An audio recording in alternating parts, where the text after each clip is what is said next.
ಸ್ಕಾಟ್ಲೆಂಡ್ನ ಗ್ಲಾಸ್ಗೋದಲ್ಲಿ ನಡೆಯುತ್ತಿರುವ 2026ರ ಕಾಮನ್ವೆಲ್ತ್ ಗೇಮ್ಸ್ನ ಪುರುಷರ 10,000 ಮೀಟರ್ ಓಟದ ಸ್ಪರ್ಧೆಯಲ್ಲಿ ಭಾರತದ ಓಟಗಾರ ಗುಲ್ವೀರ್ ಸಿಂಗ್ ಬೆಳ್ಳಿ ಪದಕ ಮುಡಿಗೇರಿಸಿಕೊಂಡಿದ್ದಾರೆ.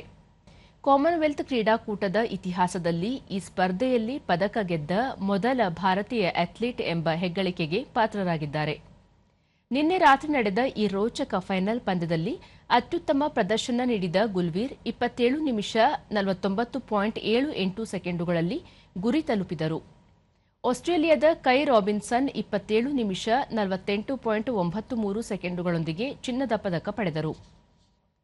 ಉತ್ತರ ಪ್ರದೇಶದ ಅಲಿಗಢ್ ಜಿಲ್ಲೆಯ ಸಿರ್ಸಾ ಗ್ರಾಮದವರಾದ 28 ವರ್ಷದ ಗುಲ್ವೀರ್ ಸಿಂಗ್ ಭಾರತೀಯ ಸೇನೆಯ ಗ್ರೆನೇಡಿಯರ್ಸ್ ರೆಜಿಮೆಂಟ್ನಲ್ಲಿ ನೈಬ್ ಸುಬೇದಾರ್ ಆಗಿ ಸೇವೆ ಸಲ್ಲಿಸುತ್ತಿದ್ದಾರೆ.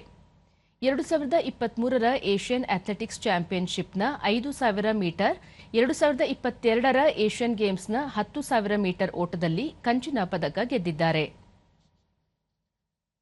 ಹರ್ಜಿಂದರ್ ಕೌರ್ ಮಹಿಳೆಯರ 69 ಕೆಜಿ ವೇಟ್ ಲಿಫ್ಟಿಂಗ್ ಸ್ಪರ್ಧೆಯಲ್ಲಿ ಬೆಳ್ಳಿ ಪದಕ ಗಳಿಸಿದ್ದಾರೆ. 29 ವರ್ಷದ ಕೌರ್ ಒಟ್ಟು 8 ವೇಟ್ ಲಿಫ್ಟಿಂಗ್ ಸ್ಪರ್ಧೆಗಳಲ್ಲಿ 227 ಕೆಜಿ ಭಾರ ಎತ್ತುವ ಮೂಲಕ ಭಾರತಕ್ಕೆ 7ನೇ ಪದಕವನ್ನು ತಂದುಕೊಟ್ಟಿದ್ದಾರೆ. 2022ರಲ್ಲಿ ಬರ್ಮಿಂಗ್ಹ್ಯಾಮ್ನಲ್ಲಿ ಕಂಚು ಗೆದ್ದಿದ್ದ ಹರ್ಜಿಂದರ್ ಅವರಿಗೆ ಸತತ 2ನೇ ಸಿಡಬ್ಲ್ಯೂಜಿ ಪದಕ ಇದಾಗಿದೆ. ಏತನ್ಮಧ್ಯೆ 4 ಭಾರತೀಯ ಬಾಕ್ಸರ್ಗಳು ಕಂಚಿನ ಪದಕಗಳನ್ನು ಗೆದ್ದಿದ್ದಾರೆ.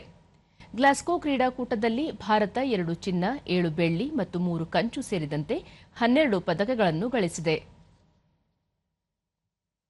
ಕಾಮನ್ವೆಲ್ತ್ ಕ್ರೀಡಾಕೂಟದಲ್ಲಿ 10,000 ಮೀಟರ್ ಓಟದಲ್ಲಿ ಗುಲ್ವೀರ್ ಸಿಂಗ್ ಹಾಗೂ 69 ಕೆಜಿ ವೇಟ್ ಲಿಫ್ಟಿಂಗ್ ಸ್ಪರ್ಧೆಯಲ್ಲಿ ಹರ್ಜಿಂದರ್ ಕೌರ್ ಬೆಳ್ಳಿ ಪದಕ ಗಳಿಸಿದ ಕ್ರೀಡಾಪಟುಗಳ ಸಾಧನೆಗೆ ರಾಷ್ಟ್ರಪತಿ ದ್ರೌಪದಿ ಮುರ್ಮು, ಉಪರಾಷ್ಟ್ರಪತಿ ಸಿಪಿ ರಾಧಾಕೃಷ್ಣನ್ ಹರ್ಷ ವ್ಯಕ್ತಪಡಿಸಿ ಅಭಿನಂದನೆ ಸಲ್ಲಿಸಿದ್ದಾರೆ.